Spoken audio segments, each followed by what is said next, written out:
Las Vegas has always peddled a seductive lie, a neon-drenched mirage where anyone, regardless of their bank account, could indulge in the fantasy of being royalty for a fleeting weekend. But now, an unsettling chill hangs in the air. Venture down the Las Vegas Strip today and you'll witness the grim reality that millions of visitors are now confronting. The crowds have vanished. The pulse of the city has weakened, and vast stretches of this once vibrant artery feel deliberately, unnervingly desolate. This is no mere downturn, it's a symptom of a deeper sickness. Beneath the facade of shimmering lights and colossal casinos, a cold, calculated strategy is underway, one that is methodically strangling the very soul of Sin City. For generations, the promise of cheap buffets and the simple courtesy of free parking and complimentary drinks made Vegas a sanctuary for the common person. Now, those traditions are being systematically erased, replaced by predatory room rates and an onslaught of insidious resort fees. A soulless corporate machine has seized control, prioritizing obscene profits over human experience.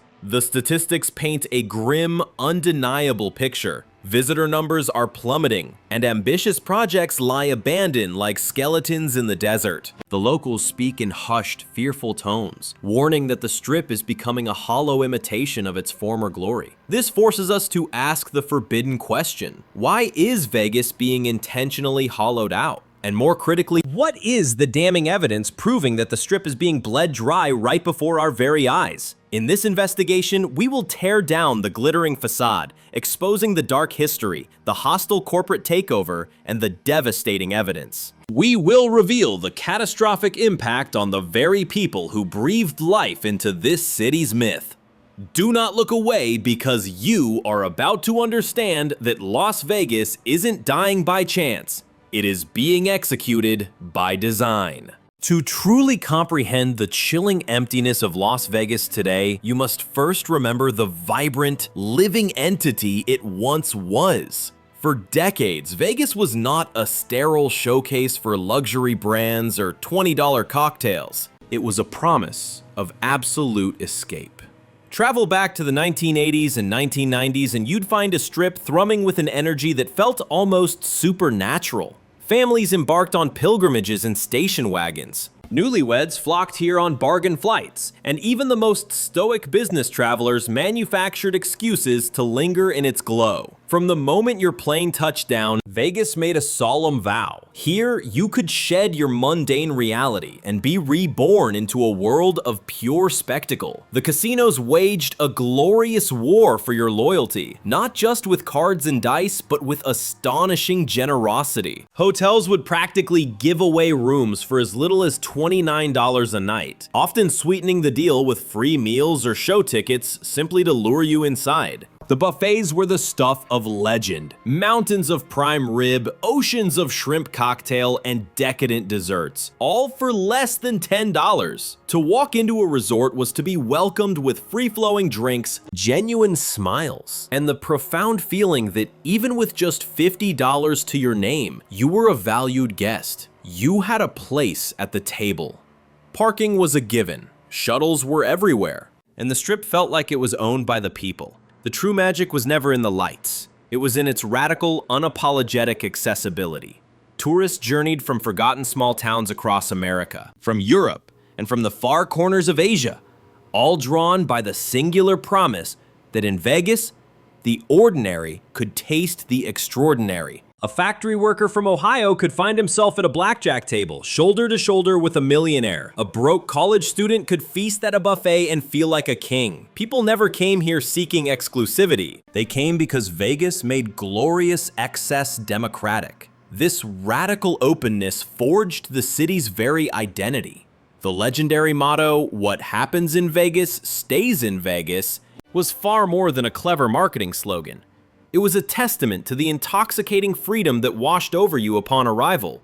The Strip was a chaotic, noisy, magnificent mess. And that was its undeniable charm. It was an assault on the senses. The constant symphony of slot machines, the thick haze of cigar smoke and cheap perfume, and the raw, electric current of humanity chasing fortune. Every inch of this place was designed to entice you. Spontaneous street shows, the hypnotic dance of fountains, performers working the crowds. Even the sting of losing felt different back then because the sheer spectacle of the experience was payment enough. The old guard, the original visionaries of this city, understood a fundamental truth that today's Wall Street vultures have willfully ignored. You didn't have to bleed a customer dry to be profitable.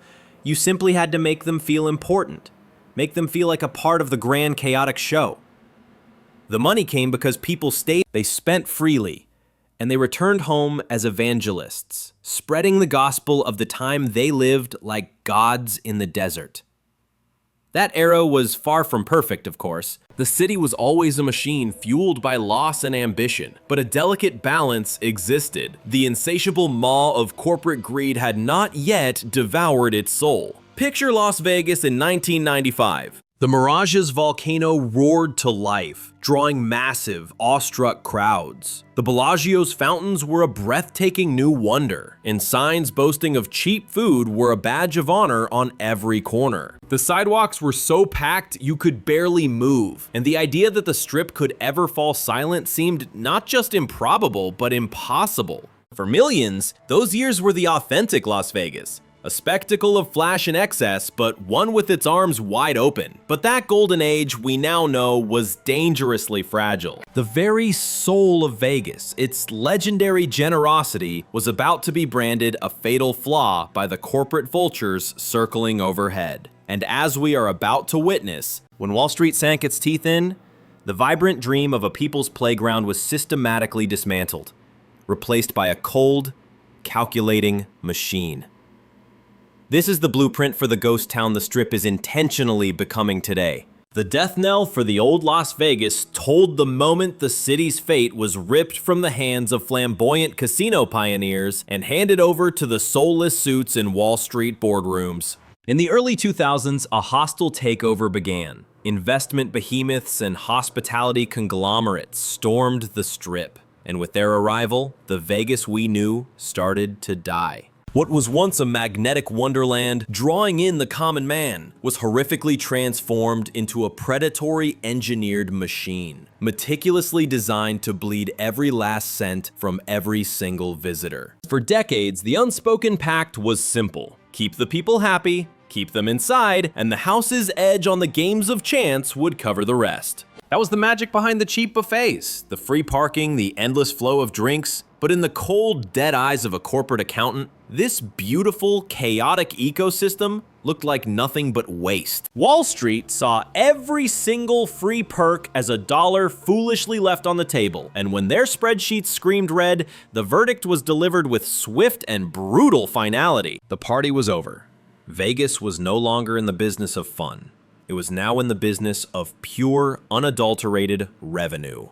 The city's legendary generosity was strangled. Slowly at first, starting with the insidious poison of resort fees. These were nothing but deceptive hidden charges that could shamelessly double the cost of a room. Then came the parking garages. Once a welcoming beacon, now extortionate traps demanding $20, $30, even a staggering $40 a day. The iconic buffets, the very symbol of Vegas's glorious excess, were systematically erased, replaced by pretentious celebrity chef establishments where a single plate costs more than a feast for an entire family once did. And the drinks? The free-flowing lifeblood of the casino floor was cut off. Cocktail servers became auditors, patrolling the aisles with cold orders to scrutinize your spending before deigning to offer you another round. But make no mistake, this was never just about money. This was a hostile takeover of the city's very identity. The city that once threw its arms open to the average tourist was now instructed to slam the door in their face, chasing high rollers, convention guests, and the international elite. Ordinary families were deliberately and quietly pushed out. The Strip was grotesquely remade in the image of Rodeo Drive, a gaudy monument to Gucci, Prada, and Louis Vuitton, a sterile corridor of gourmet dining for those with bottomless credit cards. The mission was no longer to make you feel like you belonged, it was to make you feel like you didn't, unless you could pay the exorbitant price of admission. A former casino manager confessed the grim truth: Vegas isn't built for dreamers anymore, it's built for shareholders. That one sentence is the city's modern epitaph. Every single decision, every shuttered buffet, every tacked-on fee, every hiked-up table minimum was a desperate grasp for short-term quarterly profits, a complete betrayal of long-term loyalty. The irony is absolutely brutal. In their blind pursuit of the wealthiest customers, they managed to alienate the millions of regular visitors whose modest dreams and hard-earned dollars actually built this city from the ground up. That couple from Texas, the ones who made the pilgrimage every year for a cheap, thrilling weekend, they were now completely and utterly priced out of the fantasy. The retiree who found joy in the simple rattle of nickel slots now found only predatory machines engineered to devour her fixed income faster, with cruelly tightened odds and pathetic payouts. Even parking her car became a financial gut punch. Wall Street also unleashed a ruthless, destructive cycle of build and bust. Monstrosities like City Center, a project costing over a staggering $9 billion, became the grim symbols of this new, arrogant era. They were massive, obscenely expensive monuments to corporate ego, built for prestige, not for people.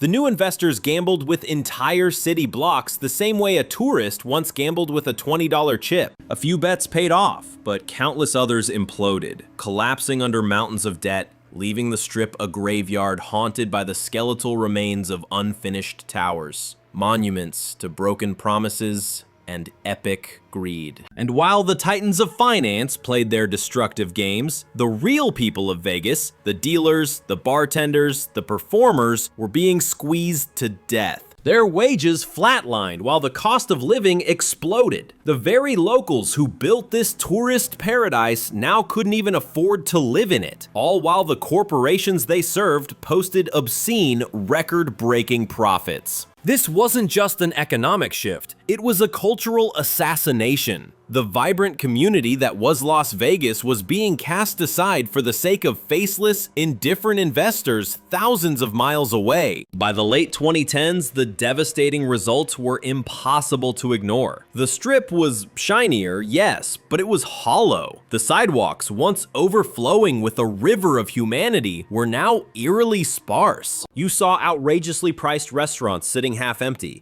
and casinos, once buzzing with the electric energy of the middle class, now eerily silent. All you could find were silent rows of high-limit machines, sitting and waiting for the mythical whales who rarely came. The raw energy was gone, replaced by a sterile corporate luxury that was an insult to the city's wild, untamed past. And yet, for the corporation, this was no accident. It was a cold, calculated execution. Vegas wasn't being reshaped, it was being gutted, deliberately stripped of its soul to be rebuilt as a sterile showroom for the global elite. But be warned, this grotesque strategy comes at a staggering cost. The numbers are screaming the truth, and the proof that the Strip is not just dying, but being murdered is now impossible to deny. The most glaring evidence of the Las Vegas Strip's terminal illness isn't hidden away. It's a festering wound, visible to anyone who dares to open their eyes. Ghost town sidewalks, skeletal remains of half-built dreams, and boarded-up attractions, all painting a grim portrait of decay that can no longer be whitewashed. This place, once revered as the pulsating heart of American tourism, is now riddled with the unmistakable symptoms of a terminal disease. Let's start with the cold, hard data. The autopsy report from the Las Vegas Convention and Visitors Authority themselves. For years, visitor traffic has been in a sickening freefall, a stark contradiction to a growing nation. And don't let the millions they still lure in fool you, because the average stay is plummeting and repeat visits are a fantasy. In 2024, hotel occupancy rates catastrophically fell below 80% during what was once the unassailable peak season. Compare that to the 1990s, when rooms were an impenetrable fortress, booked solid. The contrast is a brutal indictment. The people are not coming back. Then you have the monuments to this failure, the towering symbols of ambition curdled into pure arrogance. And at the top of this list of shame stands the Fontainebleau Las Vegas. That colossal blue glass tomb stood unfinished for more than a decade, a chilling monument to corporate overreach, casting a long, dark shadow over the Strip. After being passed around like a bad debt, it finally creaked open its doors in late 2023. But the damage was done, the wound had already festered.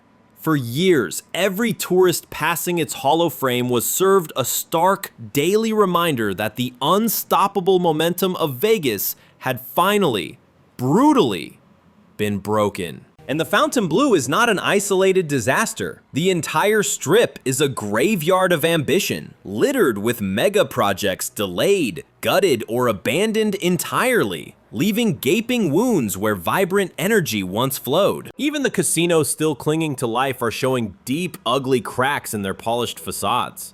Dare to walk the gaming floors of these once legendary resorts, and you'll be met with an eerie silence. Endless rows of slot machines collecting dust, cocktail waitresses with no one to serve, and table minimums so obscene they're a keep out sign for any normal person. The chorus of outrage from locals and loyal visitors is deafening. The thrill, the very soul of the place, has been surgically removed. As one former regular chillingly put it, the strip isn't alive anymore. It's on life support. And nothing proves this diagnosis more than the mass extinction of the iconic buffets. From the legendary feasts at Circus Circus to the beloved spreads at the Mirage, countless have been shuttered, their doors sealed forever. These weren't just meals. They were a sacred promise, a symbol that in Vegas, everyone got a seat at the table. Their disappearance is a deafening declaration. The average visitor is no longer welcome. Meanwhile, the specter of crime and danger now stalks the very heart of the strip. A rising tide of theft, brazen scams, and violent encounters is poisoning the city, terrifying families and driving them away for good. The place once marketed as a glittering, safe playground is now trapped in a sickening paradox, demanding a king's ransom for luxury experiences inside an environment that feels terrifyingly unstable. The transformation of its retail spaces is just as damning. Where quirky souvenir shops and neon-drenched magic once stood, a soulless monolith of luxury fashion now dominates. Louis Vuitton, Gucci, Prada. They line the strip like sterile temples in a billionaire's private shopping mall. But here's the pathetic irony. These temples are empty because the gods they were built for are too busy shopping in Paris, New York, or Dubai. The result is a catastrophic failure, a hollowed-out, pretentious wasteland that scorns the ordinary tourist while utterly failing to impress the wealthy. The cultural devastation is heartbreaking. Street performers who once captivated roaring crowds now play to scattered, listless handfuls of people, their art swallowed by the encroaching emptiness. The smaller, authentic casinos off the strip, places like Fremont Street, are being bled dry. As the corporate mega-resorts greedily hoard all attention and resources, the very vibrancy that made Vegas unique has been systematically sterilized, paved over with a bland corporate sheen so synthetic it feels like a grotesque insult to the city's entire history. Even the city's sacred lifeblood, the entertainment industry, is hemorrhaging. Those blockbuster residencies by global superstars, once a guaranteed gold mine, now fight a desperate battle against seas of empty seats. Concerts and sporting events offer a fleeting shot of adrenaline, but they build zero loyalty. Nothing like the devotion gambling once commanded. Instead of a constant, electric buzz, the strip's heartbeat is now erratic and failing, lurching between frantic surges on big weekends and long, terrifying flatlines of desolate emptiness. But perhaps the most damning evidence of all comes from the mouths of those who know it best, the longtime residents and workers. The people who lived its golden years now describe a strip that feels utterly, terrifyingly hollow. What was once electric is now a hollow charade, a bartender's lament echoing a grim reality. Their stories are a chilling confirmation of the data. The magic is dead. The strip isn't imploding overnight, but the tremors of its decay are impossible to ignore. Stalled cranes loom like tombstones. The once teeming crowds are a mere whisper, and cherished traditions have been systematically erased. It all amounts to irrefutable proof that the titan that was Las Vegas is faltering. its invincible aura shattered. And as we are about to uncover, this rot isn't just disappointing tourists. It's brutally reshaping the lives of the very people who built this city's soul. Behind the blinding facade of the Strip lies a community crushed under the true cost of Vegas's soulless transformation. While tourists might grumble about exorbitant prices and ghostly casinos, the people who actually live and work here feel the decline as a raw, agonizing wound. For decades, a sacred pact existed. Las Vegas was built on a simple bedrock promise. Dedicate your life to its hospitality and it would grant you a stable existence. But that promise has been shattered, a casualty of the Strip's hollowing out. So too has that covenant been betrayed. The casino workers, the dealers, the servers, the performers, the janitors, they were once the celebrated backbone of this metropolis. Countless were proud members of unions like the Culinary Workers Union, Local 226, a bastion that fought for and won decent wages and benefits in the Golden Age. A dealer at the Mirage or a server at Caesar's Palace could raise a family, own a home, and dream of college for their children. But then the corporate vultures tightened their grip, and that security was systematically dismantled. Wages flatlined, suffocated while housing costs in Las Vegas shot into the stratosphere. The pandemic was an accelerant, and the sham they called a recovery only carved deeper canyons of inequality. Today, the very hands serving cocktails to millionaires on the Strip can't even afford rent a few miles from the glitter. Locals speak of a city fractured, a tale of two Vegas. On one side, gleaming, opulent resorts peddling fantasies to outsiders. On the other, sprawling neighborhoods drowning in a rising tide of homelessness, crime, and abject poverty. In 2024, a horrifying distinction. One of the nation's fastest growing homeless populations, with thousands warehoused in squalid camps mere blocks from billion-dollar temples of excess. The hypocrisy is staggering. Tourists casually sipping $25 margaritas while entire families huddle for warmth in their cars nearby. This isn't just an economic crisis, the very cultural fabric of the city is tearing apart. Longtime residents are now exiles in their own city, alienated from a Strip they once cherished. They recall a time when locals were valued, courted with discounts and perks to keep the community spirit alive. Now they are nothing but an afterthought, cruelly priced out of the very monuments of entertainment their own hands helped erect. As one lifelong Vegas resident captured the heartbreak perfectly, it's not our city anymore. It belongs to the corporations. And this devastating disconnect bleeds into the small business community. The quirky souvenir shops, the beloved off-strip attractions, all struggling, or worse, extinguished, unable to breathe in the shadow of the corporate behemoths. Fremont Street and downtown Las Vegas, once vibrant sanctuaries for locals and savvy travelers, are now ghost towns of boarded-up dreams, their lifeblood siphoned by the marketing war chests of the mega resorts. The tragic result? A sanitized, homogenized city where unique character is bulldozed for brand uniformity. And the social cost spreads like a plague. Our schools are starved for funds. Public services are stretched to their breaking point, and the crime rate ticks ever upward. Police reports paint a grim picture of rising thefts and assaults around the Strip, a predictable symptom of manufactured desperation. And all the while, the city shamelessly pours its resources into a private security force for corporate interests, sanitizing the Strip for convention guests, while the neighborhoods just beyond this gilded cage are left to fend for themselves. But the damage isn't just physical. There is a deep psychological wound. For generations of Vegas natives, the Strip was a beacon of pride. It was a roaring symbol that their desert city mattered on the world stage. Now, to watch it rot from the inside out feels like a personal betrayal. Families that once swelled with pride working at iconic resorts now warn their children to escape, to seek a future anywhere but here. The next generation sees no hope in hospitality. Instead, they see a predatory city that devoured their parents' livelihoods, spitting out profits for faceless, distant shareholders. The warning signs are a haunting echo of what befell Atlantic City. That once booming casino hub in New Jersey was crushed under the fatal weight of unchecked expansion, insatiable corporate greed, and an exodus of visitors. Today, a terrifying fear grips many that Las Vegas is marching down the exact same path to ruin. The boarded-up storefronts and desolate lots scarring the Strip are a grim prelude, mirroring the slow, agonizing death of Atlantic City. And yet, even in this darkness, defiant voices of resilience refuse to be silenced.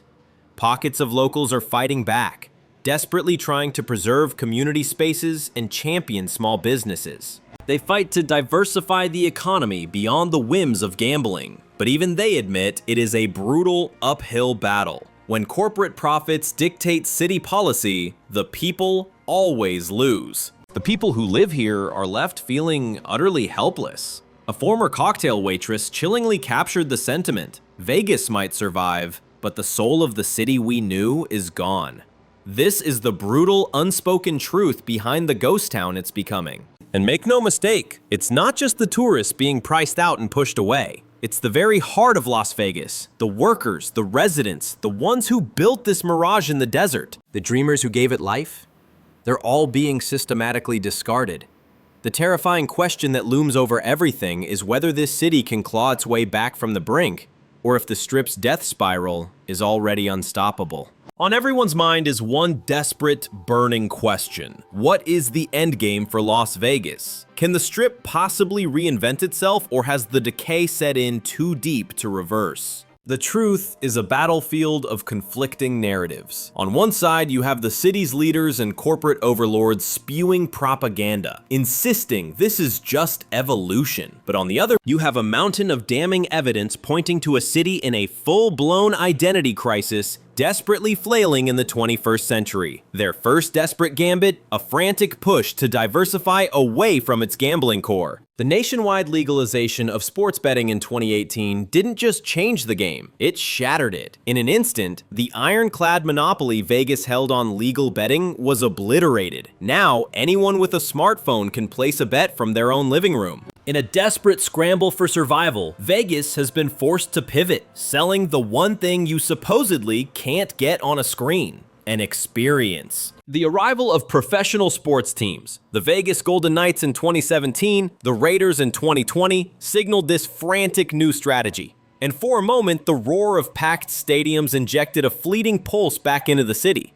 Colossal concert residencies from megastars like Adele and U2 at the Sphere have certainly lured the masses, creating dazzling spectacles designed to shout to the world that Vegas can still put on a show. But beware, these glittering successes are a dangerous double-edged sword. While sporting events and concerts create massive, temporary surges of visitors, they do absolutely nothing to fill the cavernous hotels and casinos year-round. Locals will tell you the chilling truth. The Strip feels alive during a Raiders game, only to become a desolate ghost town the very next weekend. Vegas is now learning a brutal lesson. Fleeting adrenaline shots of tourism are no substitute for a steady, reliable heartbeat. Conventions and business travel have become another desperate lifeline. Sure, massive gatherings like the Consumer Electronics Show still flood the city with tens of thousands of people, and corporate planners adore the city's vast infrastructure. But a dark cloud hangs over this strategy. As remote work and virtual conferences become the new normal, many are sounding the alarm that the once unshakable convention business is built on crumbling foundations. Desperate for a solution, city planners are now pointing to downtown revitalization. Fremont Street has been given a flashy, tech-infused makeover, a rebranding filled with new attractions and art displays. The official story is that they want to reconnect with locals while giving tourists an alternative to the Strip. But critics are screaming from the rooftops that this is nothing more than a cosmetic fix for a terminal disease. A revitalized downtown might provide a flicker of new energy, but it's a candle in a hurricane, utterly incapable of offsetting the catastrophic decline of the Strip, the global symbol of Las Vegas. All the while, the city's arrogant obsession with luxury branding is spectacularly backfiring. The plan seems so simple, so greedy. Lure in the world's wealthiest travelers, and the profits would be endless. But here's the fatal flaw in their logic. The global elite already have their playgrounds in Macau, Dubai, and Monaco. By abandoning its loyal middle-class base, Vegas is dangerously close to becoming a hollow, soulless imitation of its former self. It's a city trapped in a self-made purgatory, far too expensive for the average person, yet far too generic for the truly wealthy. As one critic bluntly warned, if Vegas tries to be everywhere, it will ultimately become nothing to no one. The city's very future now hinges on whether it can claw its way back to the balance it so recklessly abandoned. Experts are pleading for a return to sanity, for the reintroduction of affordable options, from reasonably priced shows to discounted hotel rates. Anything to win back the trust and loyalty of the everyday Americans it so callously betrayed. Others are pushing for an even more radical overhaul, a complete rebranding that sheds the gambling city label for a new identity as a hub for technology, entertainment, and culture. The mind-bending success of the Sphere offers a tantalizing glimpse of this potential, a stark reminder that true innovation can still captivate the world. But the single greatest obstacle isn't technology or spectacle, it's trust. For years, corporate greed has relentlessly nickel and dimed every visitor, systematically destroying any goodwill that ever existed. To lure people back, they must now undo the damage and prove that a trip to Vegas is worth it again. That means a full-scale retreat, abolishing the hidden fees, restoring a genuine sense of value, and remembering the fundamental principle that this city was built on accessibility for all, not exclusion for the many. The stakes could not be higher, because in Las Vegas, tourism isn't just an industry. It is the city's very lifeblood. If the Strip continues to bleed out, the consequences for the workers, the residents, and the local businesses will be nothing short of catastrophic. Yet, if its leaders can finally muster the courage to make bold, decisive choices, Vegas might just stage one of the most unbelievable comebacks in American history. After all, this is a city forged in the fires of reinvention. And so, the final haunting question remains. Will Las Vegas find the will to rise from its own ashes, or will it finally gamble away its future for good? Or are we witnessing the final tragic curtain call for the world's most iconic Strip? The evidence is screaming at us. The proof is irrefutable. Yet the final chapter remains unwritten. Las Vegas was built on a foundation of dazzling illusions, a spectacle of blinding lights, frantic energy, and the seductive lie that fortune was just one spin away.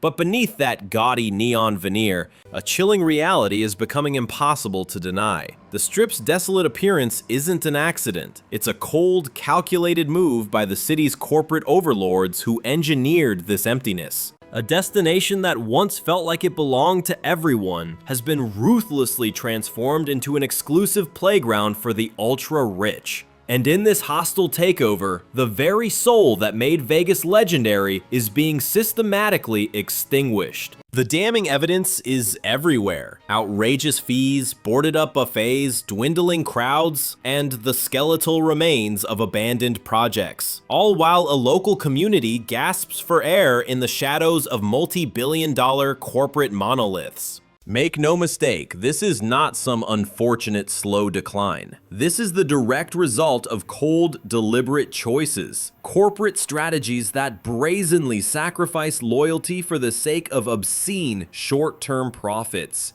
And now, the catastrophic consequences are on full display for the world to see. The Strip isn't just dying, it's being murdered by design. And that forces us to ask, what is your verdict? Is this just another cynical reinvention, or has Las Vegas finally crossed a moral event horizon from which there is no return? Knowing what you know now, could you honestly bring yourself to visit this hollowed-out version of the Strip? Unleash your outrage in the comments below. We demand to hear your stories. And if this expose has opened your eyes to the betrayal, then you know what to do. Hit that like button, subscribe, and sound the alarm bell so you don't miss our next critical investigation. Because the horrifying truth of what's happening in Vegas isn't just about one city. It is a dire warning for every town, every city, every community at risk of being devoured by the insatiable beast of corporate greed that tramples human dignity.